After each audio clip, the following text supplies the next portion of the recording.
and welcome to another episode of Never Onside. Hi, this is Joseph, and joining me as usual is Mayur Chopadekar, and we are here for the season of the Game Week 6 review. And we are a bit late to do this, but let's do this better late than never. Yes. Yeah, this were the fixtures in Game Week 6, and at the top itself, we have a set.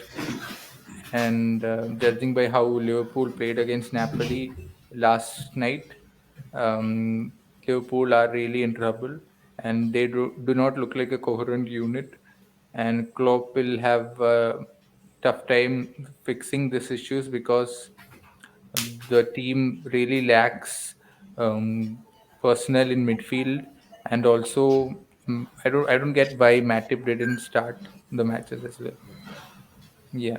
So Everton were must be really happy to get a draw against Liverpool, Yeah. right? Probably gutted. They might have scored as well. So probably Yeah, yeah, gutted. They didn't get the win. yeah, right. Yeah. So Brentford 5-2. So we had a prediction about this game, and we said this is going to be a high-scoring match, and It it, was. it delivered. And yeah, Tony scoring a hat trick, and shout out to all the Tony owners who kept faith in him, and he has been delivering for them. Yep, and Chelsea with a 2-1 win against West Ham, and they really fought really hard for this win, right? And Yes. Tuchel getting sacked is something which we didn't expect. But this was the match that I thought Chelsea would be on the right track. They would be getting better, but unfortunately, no. The same Right? things. Same things repeated, which we have Yeah, seen in the yeah. past couple of years. The theme is always the same with Chelsea, and let's see what Potter comes in and if he can turn it around, because he is a manager who is under the spotlight right now because of how well Brighton is performing. Yeah, and Nottingham Forest lost 2-3 to Bournemouth. Bournemouth are they were languishing at the bottom of the table, and they would be really happy for this win, right? Yes. That too coming from a 2-0 down, coming Yes. back, comeback. So Yeah. probably a good game. Yeah, Spurs won 2-1. Conte's teams always find a way to win matches, especially this season. And It's giving the old Liverpool vibes where Liverpool used to find somehow some goals at the end moment to yeah, get those important yeah. match winning goals. Yep.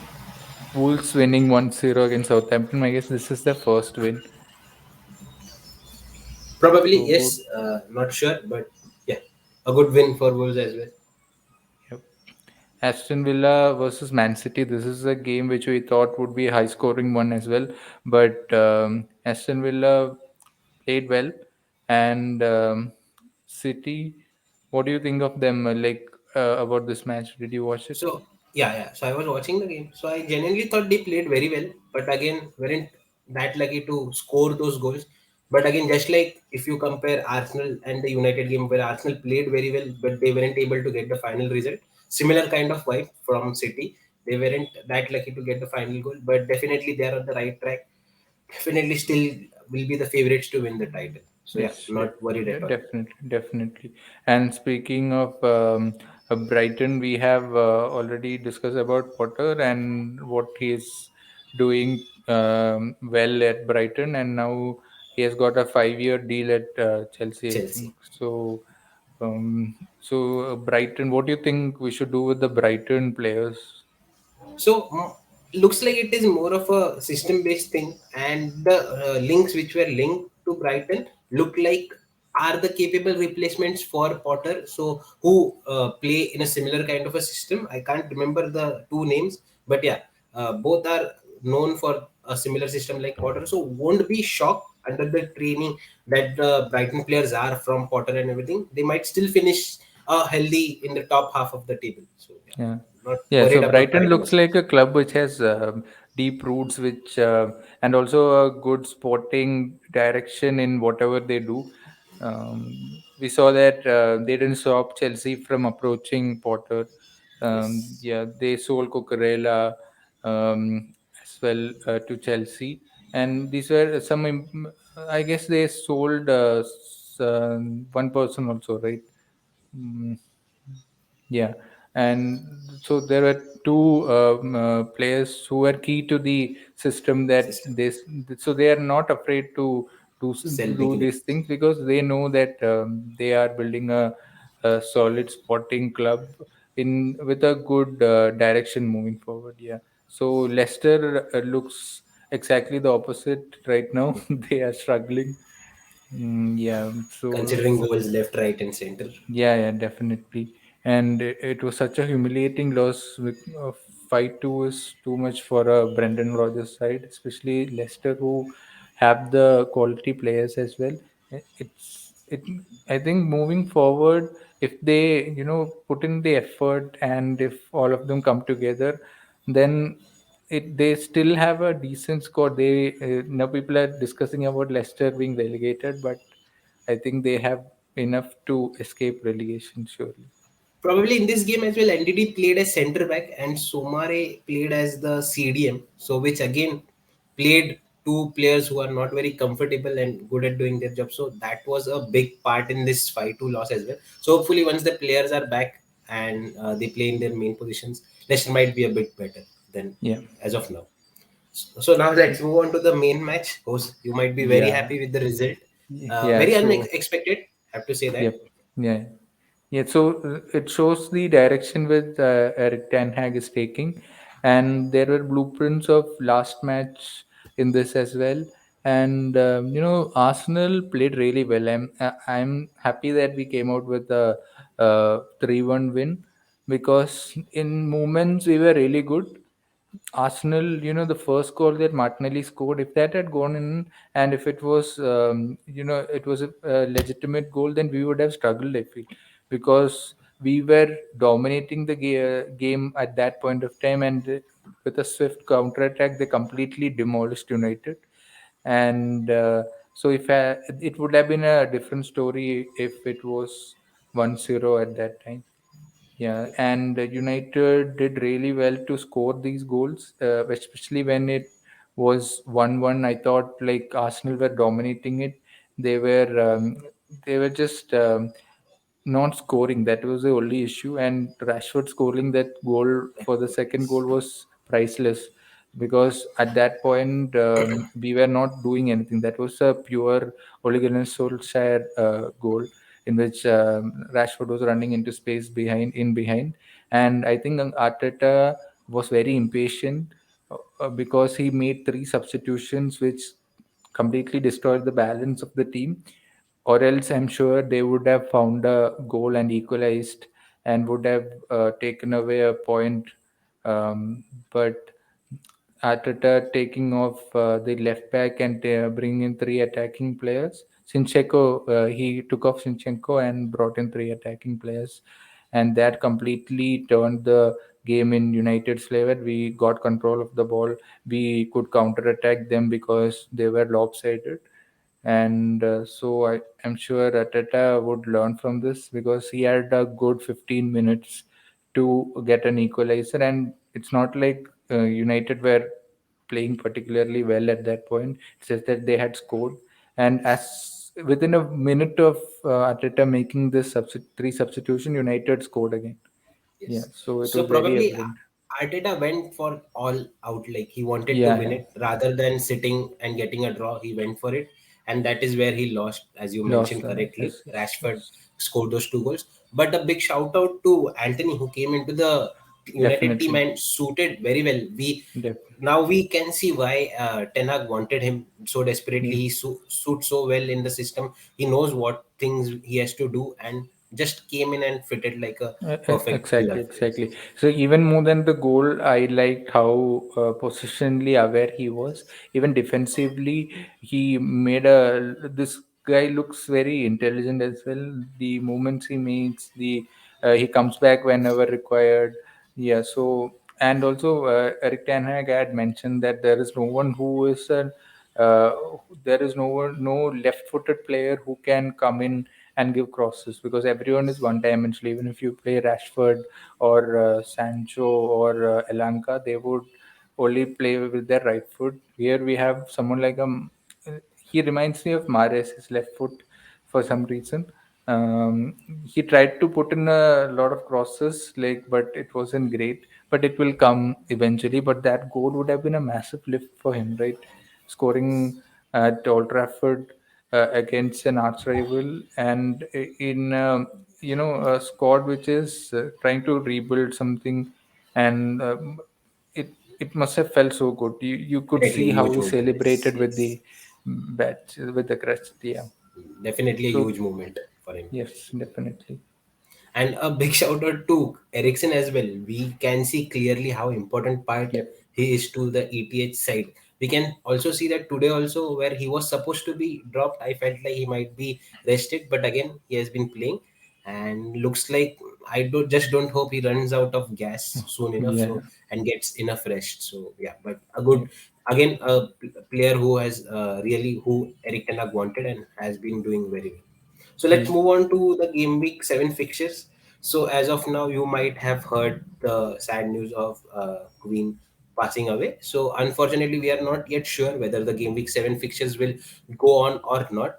Just in case if they go on, so Hose, are you planning any wild card or anything in the future? So, Do yeah, yeah. So basically, I had made two transfers. I had taken a hit. I was thinking, like, why not wildcard? Because we have a blueprint. We have 6 weeks of data, and we can see basically Liverpool struggling right now. We can get them later on. So I wouldn't be surprised if people start wildcarding. And I have been thinking about this even before this news broke. I was thinking about a wildcard, and it is possible to do it. And just that the change in Brighton, like the manager to Chelsea, Graham Potter moving to Chelsea, is a huge difference, because I was concentrating on Brighton players because Brighton were playing really good.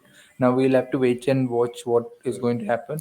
And also Chelsea players were struggling, but we know how the blueprint that Potter has. So basically, the left back and right back, Cucurella and James, are very integral uh, in that system, and Potter will continue to do that. Fofana might be a bit concerned because of Tuchel leaving, and I was reading that Potter might play Cucurella in the back three on the left back slot.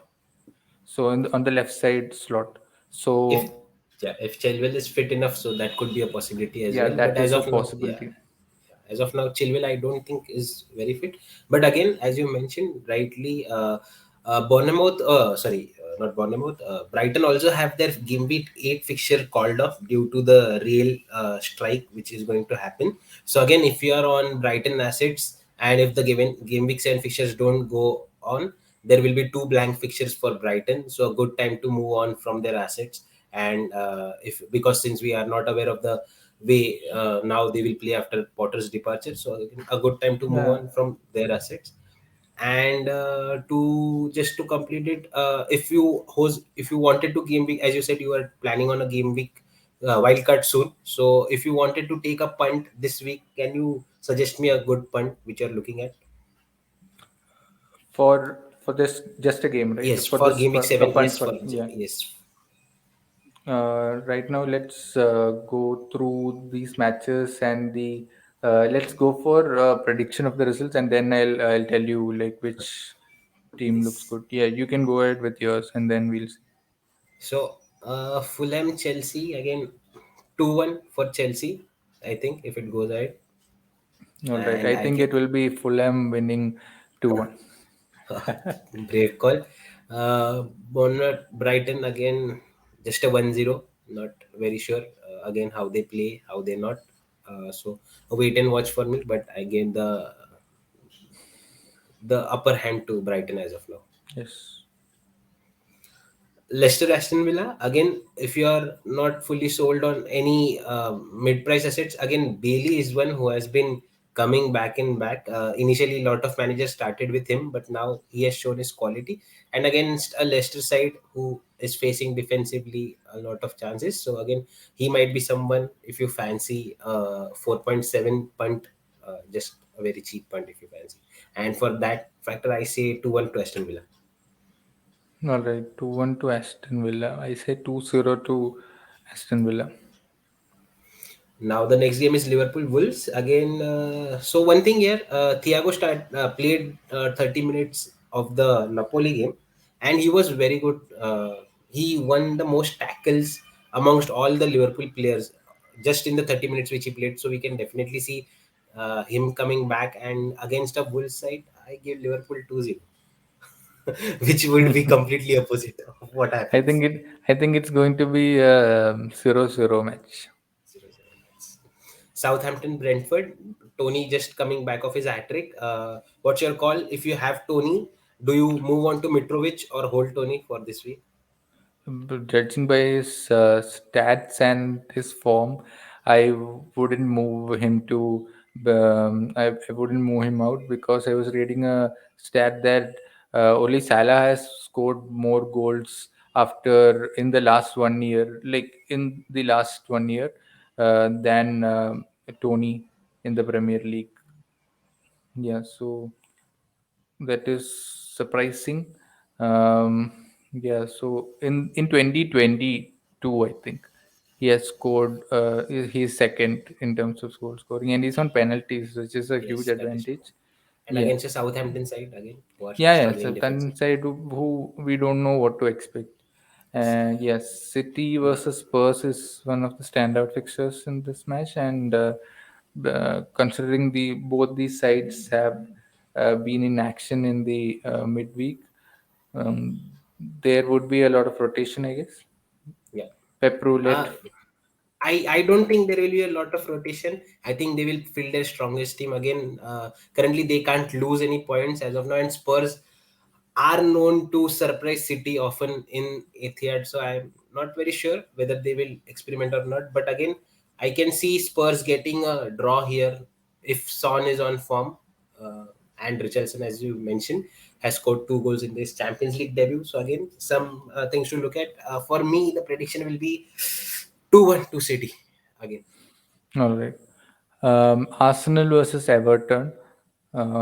This is going to be a 3-0 win for Arsenal. And so, speaking of punt, I would take someone like a Saka for a week. So I would go there because he's on penalties as well, and I currently own him. So Definitely. Again, 3-0. Again, I'm agreeing. Jesus and Saka both were rested today in their Europa League game. So, again, both can be good options. And Martinelli, if he plays, he will be also a good option. 3-0 for me as well. Let's move to West Ham Newcastle. yeah, West Ham Newcastle again. Just like the Crystal Palace Newcastle fixture in the last game, I would see a draw, either a 1-1 or a 0-0 draw. I'm also going for a 1-1 draw. All right. Crystal Palace versus United. Crystal Palace are a good side. I expect them to give United a tough time. But because of the current form, I think the Real Sociedad just scored. Okay, just a Yes, quick yes. They update. scored a They penalty, scored a penalty. which was Yeah. very controversial, apparently. But Oh, yeah. Speaking of VAR and the issues that we are having in the Premier League, good to see that it's happening in Europe matches as well. Yeah, so Crystal Palace United, I would go for a 1-2 to United or a 2-1 to Crystal Palace. Like either way, it can swing either way. I'll go for 2-1 United, putting a safe bet on United and their current form. Any United punts you fancy host? Bruno, maybe Yeah, Rashford. Bruno looks really good. He's getting into some good areas. Just like you said about Ericsson, if he keeps playing, he will. You saw the third goal, the runs he's making. Don't expect goals from him, but assists and also Rashford. Rashford, there was some rumor that Rashford was injured, but But he is training normally. yeah, yeah. So I think Rashford, if you're looking for goals, Rashford is more likely to score. I'm just waiting for Marshall to come back to get on United assets. And the last game, Leeds Nottingham Forest, again could be a very high scoring game. Yeah, yeah, could be. Sinestera is a punt from Leeds, which I am looking forward to if the matches go on. Again, Nottingham Forest are known to concede a lot of goals. They are the most, like they have conceded the most shots and big chances as well. So they have not been very good defensively, and Leeds have the edge to score goals. So Sinestera is my punt, and probably 3-1 for Leeds. All right. I think I also agree on this. It would be a 3-1 or a 3-0 to Leeds if they come out of the blocks quick. Yep. So let's move on to our team. So Oh, you quite had 38. I thought you would have 58 or something because I was so scared that except for if you take out Trossard and I have 36 points, I guess. it was And quite a sad week for all the template managers. Nothing. hmm. It was just a show of 1 to 3 points. Nico Williams, sorry, Nico Williams scored the only points apart from Haaland in my team. So very sad week. Want to forget it as soon as possible. But for you, you transferred in Trossard just Yeah, before the yeah, deadline, yeah. if I remember So correctly. Yeah, Trossard was my punt for the week, and I was really afraid because he was playing almost like a left back, right, left wing back, and I was cursing Potter for doing that, and then he came out of nowhere and scored a goal and assisted, I guess, or did he score a brace? And oh, no, he won a penalty and scored a goal. Yeah. So that was a good punt, and it gave results as well. So Saka also was there. I kept patience in Saka, which and so gave the now results. Jesus hasn't returned in 2 game weeks, I Game think, week or 3. 6.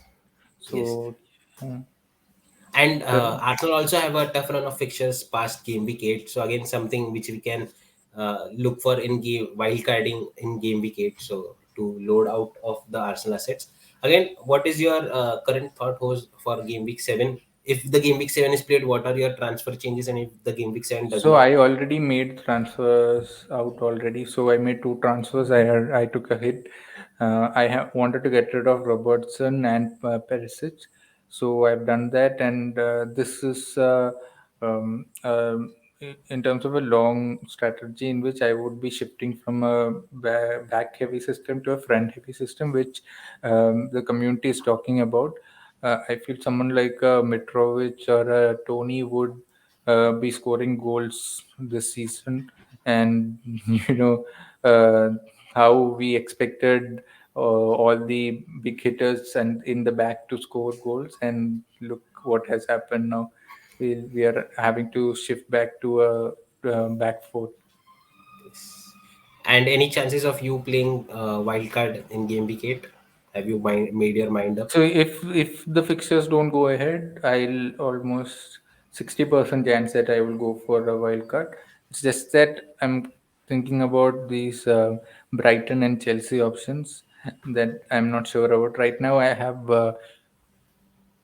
Martinelli, Saka, also the bench also is not that great, so moving forward my strategy would be to have a decent bench where who I can call on, because today if you see in this game week I had 1 point from Robertson and 1 point from Perisic, who Robertson I wasn't sure would be bench, but Perisic we expected To be him to be bench. Yeah, so I didn't have any options to call from my bench, so that is a strategy that I'll be taking. So I have around 3 million in the bank. So let's see. Okay.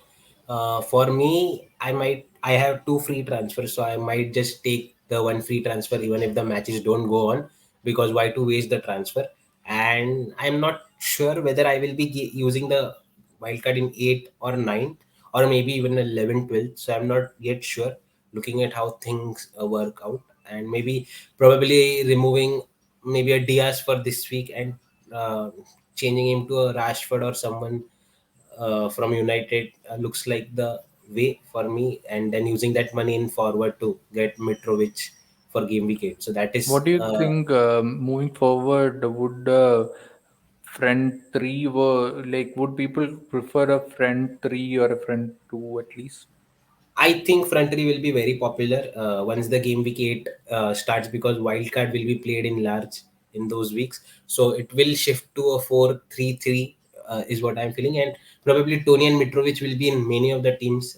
Jesus might be kicked out by many of the managers because of his fixture run again, taking a tough toll. So let's see how it happens. But as of now, I'm predicting it will be a three forward at least for many managers. All right, makes sense. Cool. So if you haven't joined our league code is mentioned below, and the auto join link is also mentioned in the comment box below. So you can join using that link, and also follow us on our all social media handles. Hopefully, again, we weren't able to make a podcast this week due to we having work commitments and festivities. We will be back next week with all the with all the news from other European leagues as well, and hopefully we'll have some football to talk about if the matches don't Premier League Yes. matches don't go as planned. Cool. That's it All for right.